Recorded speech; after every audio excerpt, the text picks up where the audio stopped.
I want to begin with the ring.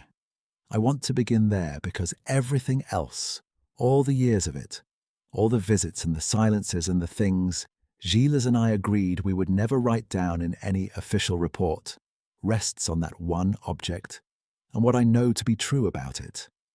The ring is not here now. It has not been here for 16 years.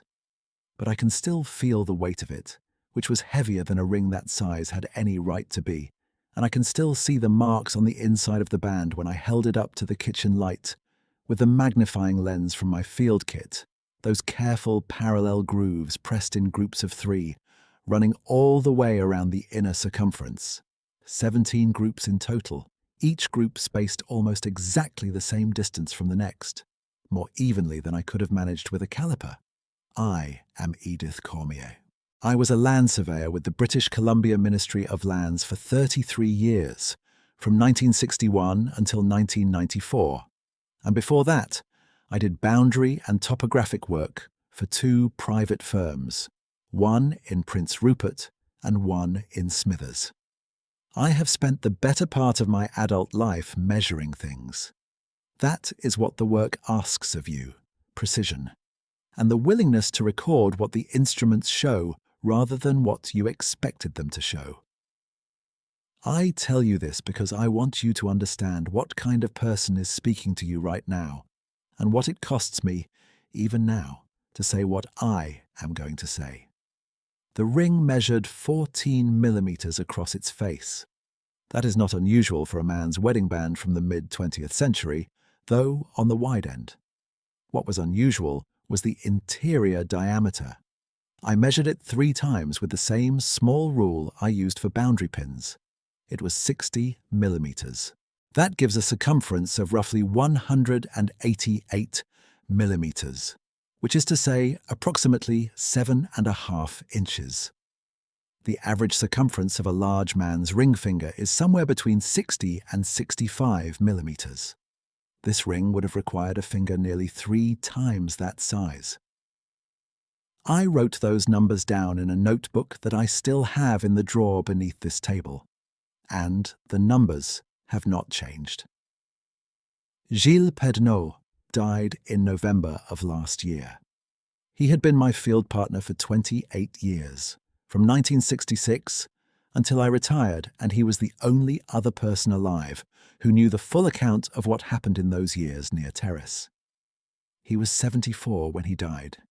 He had wanted to speak about it, and I had talked him out of it more than once, because I thought the risk was still too high, though I could not have told you, in the last 10 years, exactly what I meant by risk, or for whom.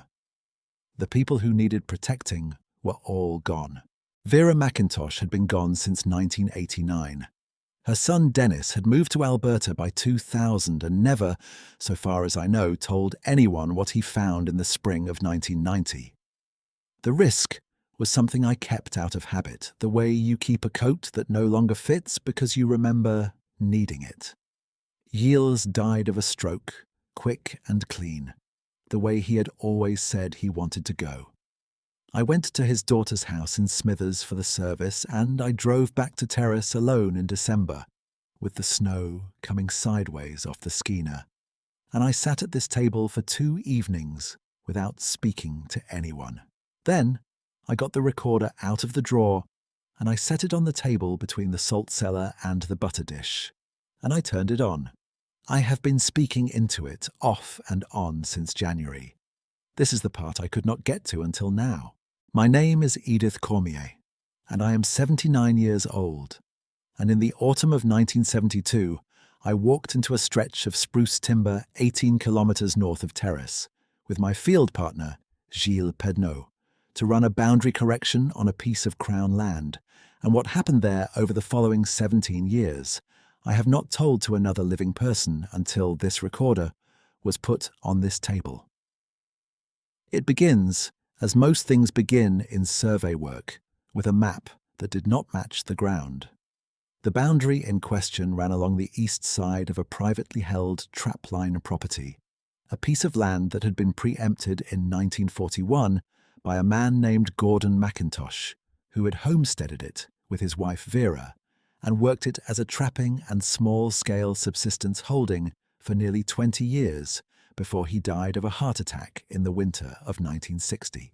The ministry had a survey on record from 1939 that placed the eastern boundary of the preemption at a particular blazed hemlock that no longer existed, and the question was whether the successor holding, which Vera McIntosh had continued to operate on her own after Gordon's death, was inside or outside the Crown timber boundary that a logging company had applied to access. My task was to walk the terrain, find the original corner monuments if any survived, and file a corrected legal description. Gilles and I drove out from Terrace on a morning in early September, a Tuesday if I recall correctly, though the year is firmer in my memory than the day. We had a half-ton ministry truck and enough field kit for 3 days, though we expected to be done in one. The access track off the highway ended in a slash clearing about 2 kilometers from the McIntosh property, and we walked in from there, following a flagged trail that someone, we assumed Vera herself, had maintained through the second-growth spruce.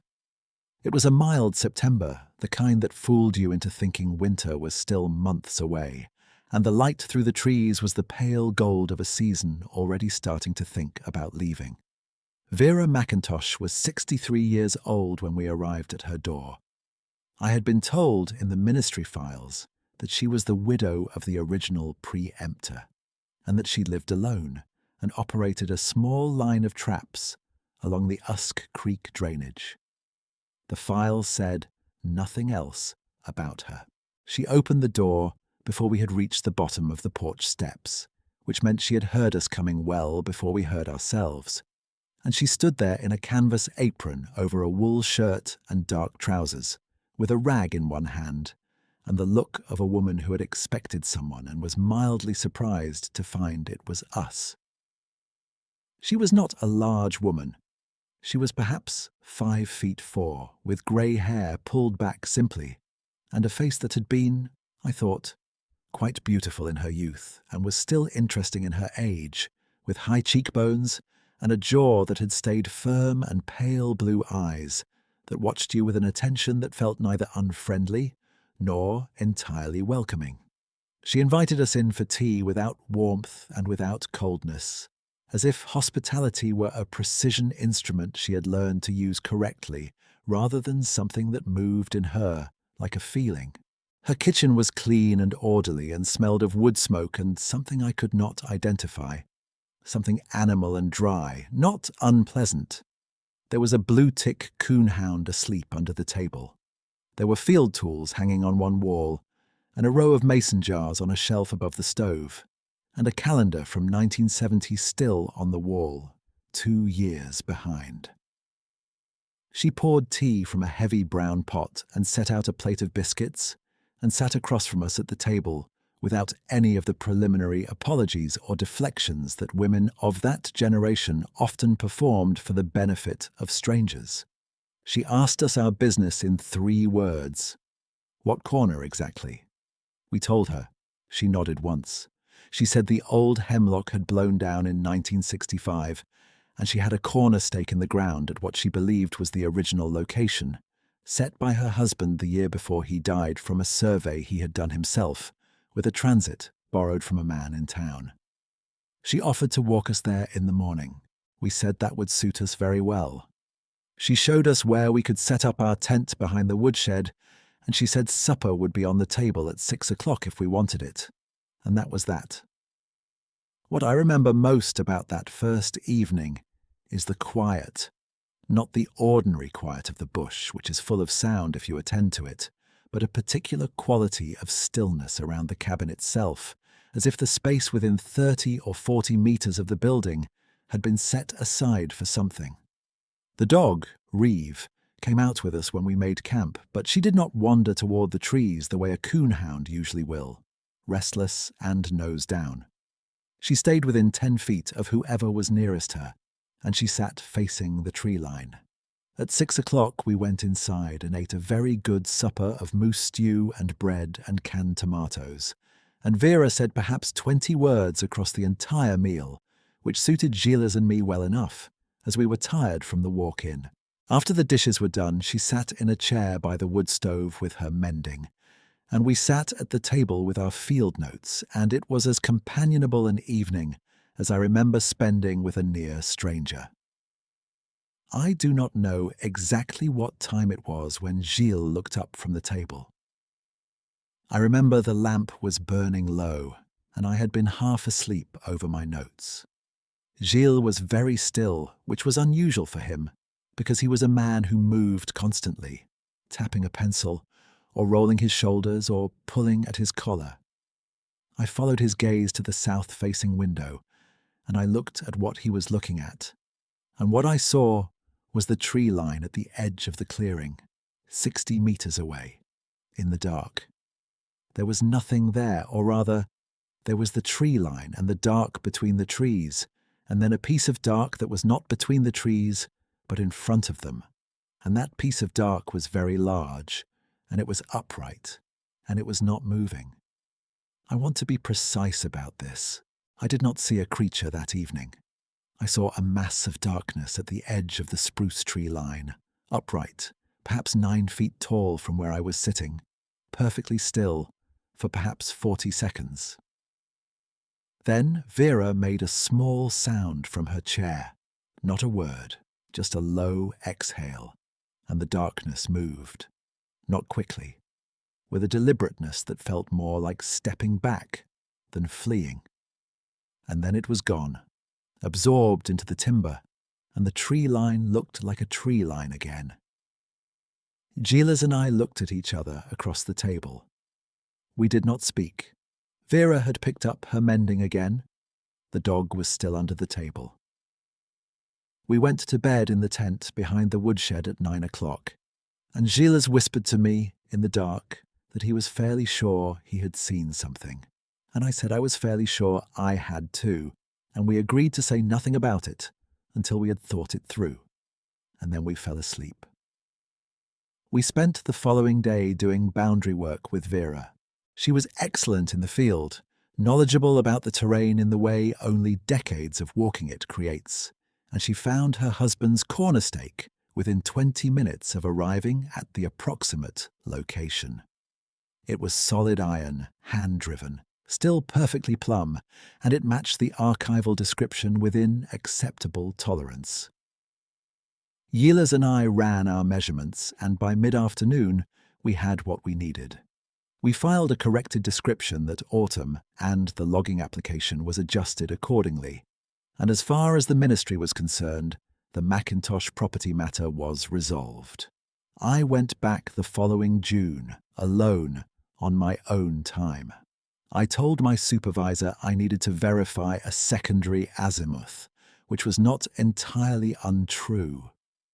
I needed to understand what I had seen at the window, or to satisfy myself that there was nothing to understand. Vera was not surprised to see me.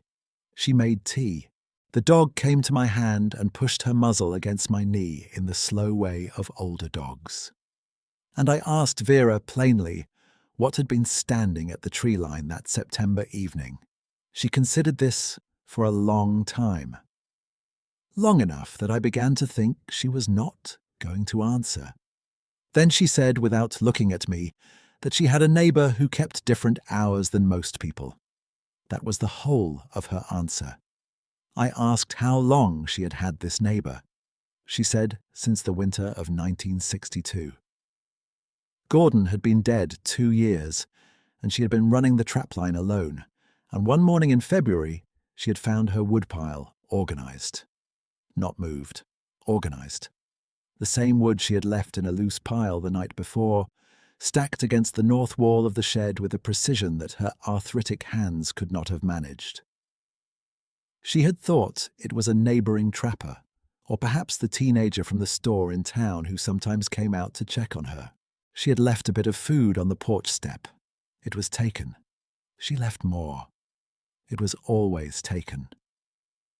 By March of that year she had understood, she said, that her neighbour was not someone who would come to the door. She had simply continued to leave food and to be left, in return, with a woodpile that was always full, and a snare line that was always cleared of small predators before she arrived. I asked her if she was afraid. She said she had been afraid for about 2 weeks, and then she had realized she was less afraid than she had been alone, which had surprised her, and she had stopped being afraid after that. I drove back to Terrace, and I did not talk to anyone about what Vera had told me. I talked to Gilles the following Monday because Gilles had been at that window with me, and because Gilles was the most methodical person I had ever known in the field, and I trusted his observations with professional certainty. He said he had been thinking about it since September.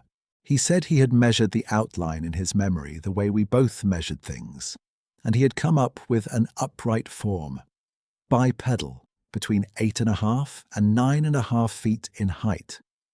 He said the shoulders had been very broad. He said it had not looked like a bear. We went back together in the autumn of 1974. That visit was 2 days, and we stayed in the tent again behind the woodshed and ate at Vera's table both evenings. On the second morning, before we packed to leave, I walked the clearing perimeter and I noticed 2 things that had not been there on the first visit. The first was a section of 3 spruce trunks near the tree line, close enough together that you might take them for one dense growth, where the bark on the clearing-facing side had been worn smooth, at a height of approximately 10 feet.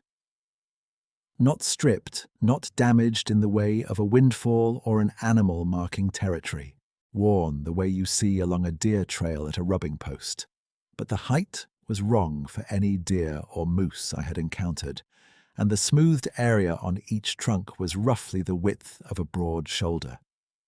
The second thing was a flat stone, rounded, perhaps 20 inches across, sitting on the south porch railing at the far end, and while we were unlacing our boots, Vera lifted it with both hands and carried it inside without comment, the way you carry something back to where it belongs. We went back in the spring of 1977 and again in 1980 when the ministry sent us both up that way for an unrelated timber cruise, and we took the long way home. And once more in 1983 on our own time. 4 more visits across 11 years, and in each of those visits Vera was slightly quieter and slightly more at ease, and the evidence around the property was slightly more abundant. The woodpile was always perfectly stacked. Each piece turned the same direction, and the splits aligned in a way that maximized drying, stacked with a consistency that no tired person working by hand achieves on a cold morning. There were objects left on the south porch step with some regularity. Stones of a particular smooth granite that did not occur in the local creek beds. Lengths of cedar bark stripped cleanly and coiled. Once a complete cedar wren's nest placed with such care on the railing that not a twig was displaced. Vera kept these things. She did not display them. She kept them in a wooden box under her bed, and she showed the box to me only once, in the visit of 1980, when I asked directly. The box held 41 objects gathered over 18 years. I counted them. 41. I handled each one while Vera watched from her chair. The stones were all of a type, a grey-pink granite with a feldspar speckle, and I recognized them from fieldwork I had done in the watershed to the north, a drainage approximately 12 kilometers from the cabin. Something had been walking 12 kilometers to bring her stones from a particular place. A woman who runs a trapline and splits her own wood knows the difference between what the forest leaves by accident and what it leaves on purpose. Vera knew. She had known for 18 years by then. She watched me count without offering any explanation, and when I had finished, she closed the box and slid it back under the bed, and that was that. In all of those visits, through all of those years, I caught no more than peripheral evidence. A depression in the mud at the edge of the creek, too large for any animal I knew how to identify. A section of spruce bark rubbed clean at a height of 10 feet, worn smooth in the way that elk rub velvet from their antlers, but higher than any elk I had ever seen. An arrangement of stones in the creek bed that had not been there on our previous visit, and that formed if you stood at a particular angle on the east bank, something that looked deliberate, but that I could not name. And then 1985. Gilles and I had driven up for the long weekend in August, just the two of us, ostensibly to fish the Usk tributary that ran within 3 kilometers of Vera's property. We had done this before. It gave us a reason to be in the area that required no explanation. Vera was 76 that summer. She moved more slowly than she had in the early years, and the kitchen was the same as it had always been, but she no longer kept the trapline. She said the line had been running itself for several years, which she said with a brevity that I understood perfectly by then. The dog Reeve was 11 years old, grey-muzzled and stiff-jointed, but she still met us at the door. Still did not wander toward the tree line. It was the second evening of our visit. Gilles and I had been out to the creek in the afternoon and come back by 6, and we had eaten supper, and we were sitting on the south porch in the August dusk, which comes late that far north and takes its time. Vera was in her chair at the porch end with her hands folded in her lap, and Reeve was at her boot, and the light was amber and horizontal through the spruce, and I was watching a bat work the clearing edge, and I was, for all practical purposes, not paying close attention to anything. Vera said nothing. She did not shift in her chair. But Reeve lifted her head and then lowered it again, as if acknowledging something she had long since accepted as ordinary. I looked at the tree line. It was standing at the edge of the second row of spruce, not quite in the clearing, but not hidden either, at a distance I later estimated at approximately 45 meters. 9 feet tall, I thought, or very close to it. The fur was dark, charcoal brown across the shoulders and crown, and where the low evening light caught the outer arms, it was auburn, a reddish warmth like old cedar. The face was in shadow, but I could see the shape of it, a broad brow, a wide jaw, and what I took at that distance to be the quality of eyes that were open and still. It was not looking at me. It was looking at Vera. It stood there for, I believe, 3 to 4 minutes. I did not move. Gilles, on my left, was also still, and I was grateful for that. Grateful in the specific way you are grateful for a colleague who knows when to let an instrument read without interference. Then it turned. Not quickly, with that same deliberate unhurriedness that suggested it had chosen to come and was now choosing to leave. And the distinction between those two things mattered to it. It moved back into the spruce, and the timber closed around it, and the clearing was just a clearing again, and the bat was still working the near edge, and Reeve put her head back down on Vera's boot. Vera looked at us. She said, and these were almost exactly her words, that she had wanted us to see it properly at least once. She said she thought we had earned it. I have thought about that phrase for 22 years. Earned it. She meant the years of coming back, the years of asking nothing she did not want to give, the years of treating what we knew with the seriousness it deserved and the privacy she required. She meant the professional restraint that Gilles and I had exercised in every survey report and every boundary document we had filed that touched anywhere near her property, never once including what we knew. She was giving us something. She managed it the way she managed most things, quietly, and with a kind of precision. We drove back to Terrace on the Sunday, and Gilles was quiet most of the way, and I was quiet too. And somewhere along the skeena he said, in French, which he sometimes did when he was thinking carefully, that he had measured it as he was watching, and he had it at 9 feet or 9 feet 2, which matched what I had seen, and that the shoulders were at least 30 inches across, which he said he thought was on the conservative side. I wrote those numbers in my field notebook when we stopped for fuel in Terrace, and they are still there. After that, we went back once more in 1987, and Vera was frailer by then, though she would not have said so. The kitchen was clean, the woodpile was full, and there were new objects in the box under her bed, which she showed me without being asked. I do not know what changed in her that afternoon, whether it was her age or the sense that there was less time left to account for things, but she spoke more openly than she ever had. She told me that in the early years, the first years, she had been sorry she had no way to explain to what was outside that she was grateful, that she wished it well. She said she had thought about it for a long time, and she had decided that what she had was better than explanation. She had what she had, and it knew what it knew, and she thought that was enough, and she had stopped wanting more than that a long time ago. I asked her, with as much care as I could manage, whether she had ever felt lonely. She was quiet for a moment. Then she said that you could feel lonely and not alone at the same time, and that the two things were not as connected as most people assumed. She said this without sadness. Vera McIntosh died in October of 1989. She was 80 years old. She was found by a woman from the store in Rosswood who came out every 2 weeks to check on her.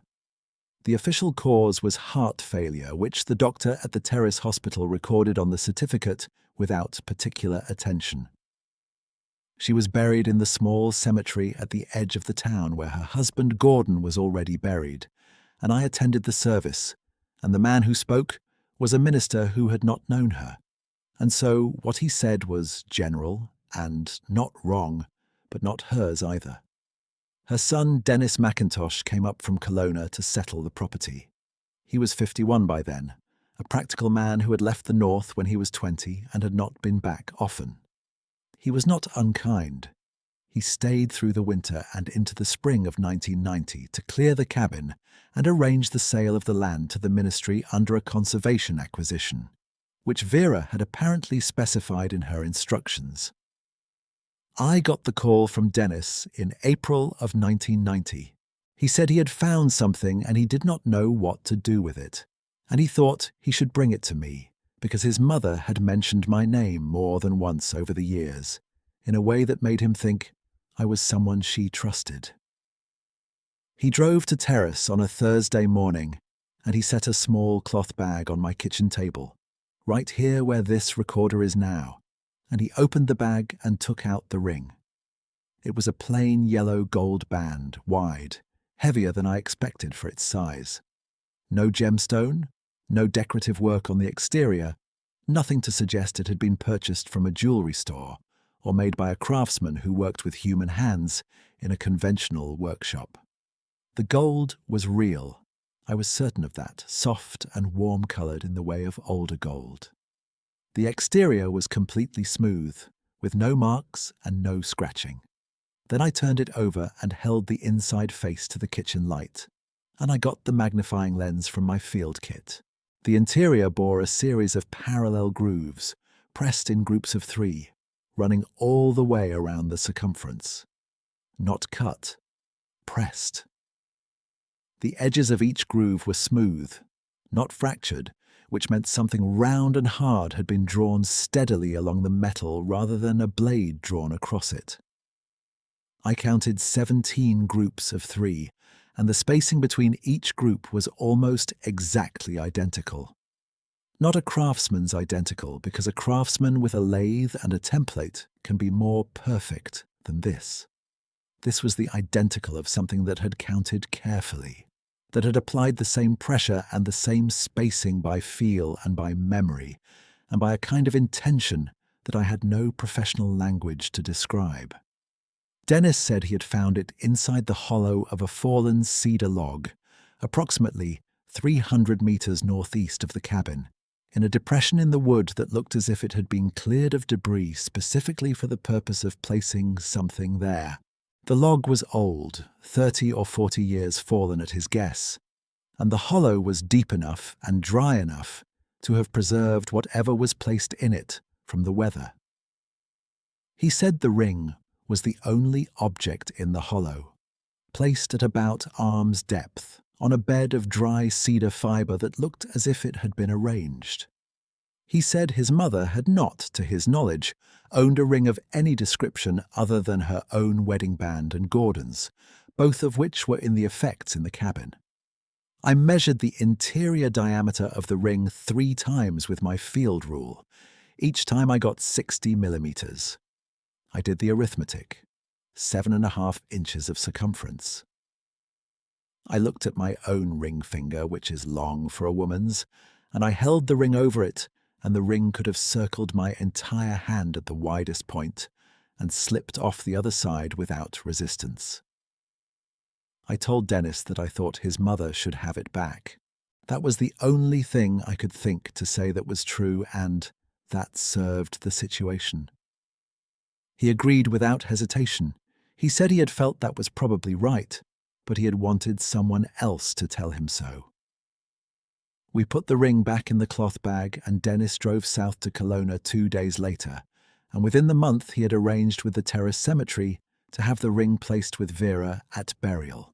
The superintendent told me later that Dennis had asked for the ring to be placed in the coffin at the left-hand side, which is where a wedding band would go by convention. And that is where it is. I phoned Gilles that evening, and I told him what I had found and what the measurements were, and I read him the figures from my notebook. He was quiet for a long time. Then he said, in English, that it made sense to him. I asked him what made sense. He said that a thing that had cared for her for 27 years and then lost her would want to mark it. He said that was how things worked. He said the world is more full than we understand, and that some of what fills it expresses itself in ways that we recognize, even when we have no name for the expression. He said that more than once over the years, in different versions.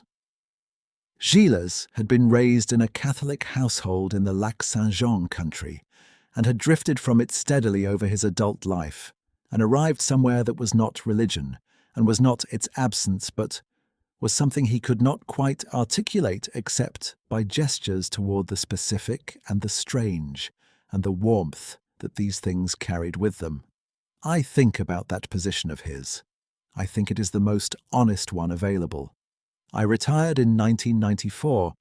Gilles retired in 1997. We had lunch every month or so until his health made the drive difficult for him. And the last time I saw him was the previous March, in a diner in Smithers. And he ordered a bowl of soup, and we talked about the Bulkley Valley, and about his granddaughter, who had just started at the university in Victoria. And we did not talk about Vera or the ring, or what we had seen at the tree line in 1985. We did not need to. We had been holding it between us for so long that it needed no rehearsal. He died in November. His daughter called me on a Thursday morning, the same day of the week, I noticed, that Dennis McIntosh had brought the ring to my table. I sat with that coincidence for a day before I decided it was not a coincidence, so much as the way the mind reaches for pattern when it is trying to absorb something it does not want to absorb. I drove to Smithers for the service, and I drove back alone in the snow, and I sat at this table. I thought about Vera. I thought about what she had said about being lonely and not alone. I thought about the 41 objects in the wooden box and whether Dennis had kept them or sold them or simply left them. And I did not know and had not asked. I thought about the cedar log in the timber 300 meters from her cabin. Still there, the hollow cleaned out and empty now, waiting for nothing in particular, but still having been the place where something had put the ring. I think about whether what I am saying into this recorder amounts to proof of anything. It does not. I am a surveyor. I know what proof requires. I have measurements which I have stated, and I have a record of observations by 2 credentialed field workers over 17 years. And I have the account of a ring with markings that I have described as precisely as I am able. and the ring is in the ground with the woman who appears to have been mourned by whatever made it. None of that is proof of anything a court or a ministry or a university would accept. I know that. What I know, separately and with a different kind of certainty, is that Vera McIntosh was not a woman who needed protection from what lived at the edge of her timber. She was not a woman who accepted charity from anyone or anything, and she was not a woman who misread a situation. She ran a trapline alone in the boreal forest for nearly 50 years. She knew the difference between an animal and a presence that watches you because it knows you are there and cares, specifically, that you are there and not somewhere else. The hollow log is still standing or lying where Dennis found it in the spring of 1990. I have not gone back to verify this. I am 79 years old and the drive is long, and the access track is likely grown over by now. But I believe it is still there because cedar holds for a long time and because the timber north of Terrace is not the kind of place that hurries its changes. I have sometimes thought about what the marks meant, the 17 groups of 3. I have no training in any system of notation that matches them. I do not know if they were counting something, naming something, or simply marking the object as belonging to a particular agreement that I have no vocabulary to describe. I have thought about the number 51 because 17 times 3 is 51, and Vera lived on that property from 1941 until 1989, which is 48 years. The arithmetic is close, but not exact, and I do not know what to do with that closeness, except to record it. I have thought about whether the groups of 3 had a grammar, whether the spaces between them meant something different from the marks themselves. I have thought about these things for 34 years, without arriving at any conclusion that I would be willing to put in a report. What I am willing to say is this. A ring was made. It was made with care, and with a tool that left smooth-edged grooves in yellow gold. It was made for a finger that was not human, or at least not human in any dimension that matches the human hands I have measured in my professional life. It was placed in a protected hollow in a fallen cedar tree in the boreal forest north of Terrace, British Columbia, approximately 300 meters from the cabin where a woman had lived alone for nearly 50 years, in a situation that she had described to me once as not lonely. And it was found in the spring after she died, by her son who did not know what it meant, but knew that it meant something. I am placing this recording with my executor along with my field notebooks, the measurements I took, and a written account in the same form as this testimony. I have asked that these materials be held for 10 years after my own death before any decision is made about their disposition. I do not know what the right thing to do with them is. I have been trying to know that for 34 years, and I have not managed it yet. Gilles Penol would have said that the not knowing was part of what made it true. He would have said that the things we can fully account for are the smaller things, and that the larger ones leave marks we can measure without being able to read. He said something close to that on the drive back from the 1985 visit, on the Skeena Highway in the August dark, when we had both gone quiet for a long time, and the river was just a sound off to the left. I think he was right. I think he was one of the most careful and most honest people I have ever known, and I miss him, and I'm glad he knew what he knew, and that I was the person he knew it with. The hollow in the cedar log is in the timber north of Terrace. The ring is in the ground with Vera McIntosh. The woodpile at her cabin has been gone for many years now, the cabin itself taken down when the ministry acquired the land, and the clearing has been growing back into spruce since at least 1992, which means by now you would have trouble finding where the porch had been. The forest does not hold the shape of what we put in it. It holds other things instead. I do not know what is in the timber out there now. I do not know if something still walks that country, still comes out at the edge of the clearing at dusk and watches the space where the cabin used to be. I do not know if the cedar log with the cleaned-out hollow is a place that is still visited, or if it was visited once for one purpose and then left. I do not know these things, and I'm not likely to find out. But I think, as I have thought for most of my adult life, that the not knowing is not the same as the not being. The world is larger in that direction than any measurement I was ever equipped to take, and I have been a person who carries good instruments and knows how to use them. That is all I have to say. That is, I believe, everything I know.